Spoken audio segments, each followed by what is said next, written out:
Welcome back to Chandwell's day 5 of the big Bradford Cathedral N-scale model push. This morning I started putting the plinths on the aisle. I've now started putting the plinths on the transept. Getting it around the 45-degree buttress is an interesting challenge, but it's going really well. I've just had a comment from channel member Johannes, who is asking about the crenellations. He says they need colour or texture too, don't they? And yes, they certainly do. I tried to remember to point this out to you, Johannes. So this is what they look like at the moment. It's literally just, you can see the layers of card and the white paper edge. Now, I did crenellations on the nave almost a year ago now, actually. It must have been back in September, I think. So you'll be forgiven if you've forgotten what I did there. So the crenellations will have this effect done. So it's quite a complicated affair.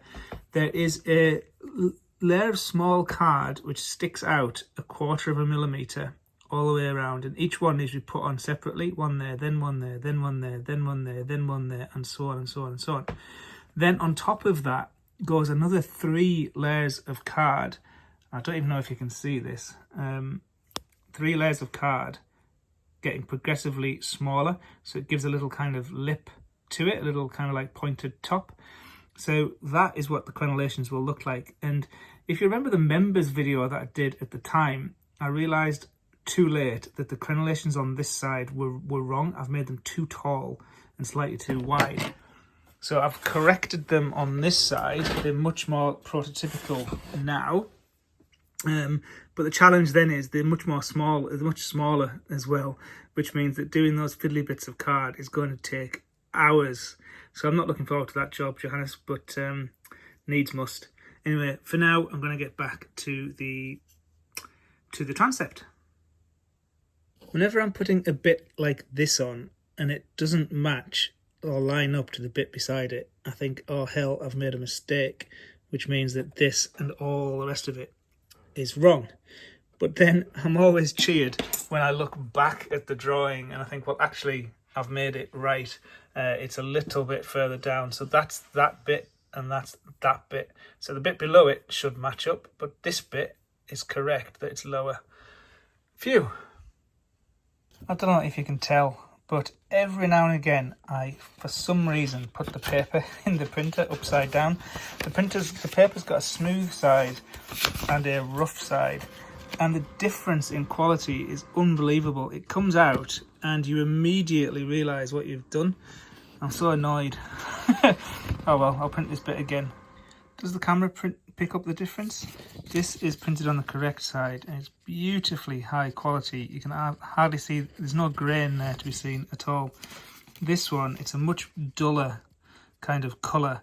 The ink has run ever so slightly into the grain of the paper. Although it looks okay at a standard viewing angle, the difference is definitely visible.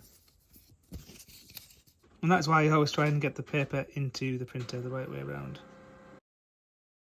So I've just put the texture on the plinth around the 45-degree buttress, and that is joined up without a single gap. That's lovely. If we look above, there's a tiny gap down here. That's because I put the texture on the buttress first before joining everything together. I should have really, with hindsight, put the whole thing together and then put texture on afterwards, the same way as I'm doing here. That would have made the windows a challenge, similar to how I redid the window yesterday, but I would have got a much better join down here. I don't think you'll be able to see it once the varnish is on and stuff, but it's a learning thing. This is definitely a better way of getting a join on a 45-degree done than this. One for next time. And there we go. That's the last bit of texture on. So that's taken almost 2 hours to draw, print, cut and stick. What a difference though. Different to the other side is that it's 2 layers. So it's a stepped plinth. There's 2 of them. So that means 2 layers of card and 2 layers of texture. But my word, what a difference it makes. Look at that. Doesn't that look fantastic?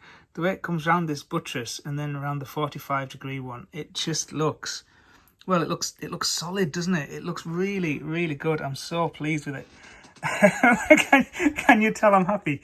I know I've spoken a lot on this channel before about layers, and it really is just a layer of card stuck onto the other layer of card. That's all it is. There's nothing special. But what a difference it makes. It just gives the eye that kind of sense of texture, that sense of solidity, and it looks like the real thing. This has worked out well. This one here is level with this one, like it should have been. This one slightly stepped down from that one, which it should have been. Round here, although I didn't intend it, it's just a happy that it worked. This one lines up with this one, and that top one lines up with that one. So I've been consistent for measurements there, even though I didn't double check against this in the drawing. So happy with that. Okay, so what next? I can't remember without checking the drawings whether there is or isn't a plinth on the porch. If there is, I'll do that first. Then it's the string course. So the string course all the way along underneath the windows. I'm going to do it more or less like I did with that. That's where the coloured Weetabix packet comes out. When I was at the Burley Arts Festival, channel member Chris turned up and he brought me a present. And that present was an empty Weetabix carton. So Chris, your empty Weetabix carton is going to get put to good use. So I'm ending this series in the same way as it began, with a walk through the Yorkshire countryside. It's been a busy few days, making 2 videos every day alongside the Cathedral progress, but I'm really pleased with how well it is progressing. I'll make another video tomorrow, Saturday, and one final one on Sunday, but today's the last time we'll have 2 in one day. Thank you for sharing my progress with Chandwell with me. And please do let me know in the comments what you thought about this format. I normally make a video at the end of a component and then I can choose what I want to say or show with a script. This has been much more unscripted and live in many ways. Do let me know what you think of this format. If you like it, maybe we can do some more. So I'll be back in a few weeks with a real video in my old Chandwell style and see where we get to once this north side is finished. And then it's just the south side, and then hopefully an unveiling in Bradford Cathedral on the 13th of September. Thanks for watching. See you later.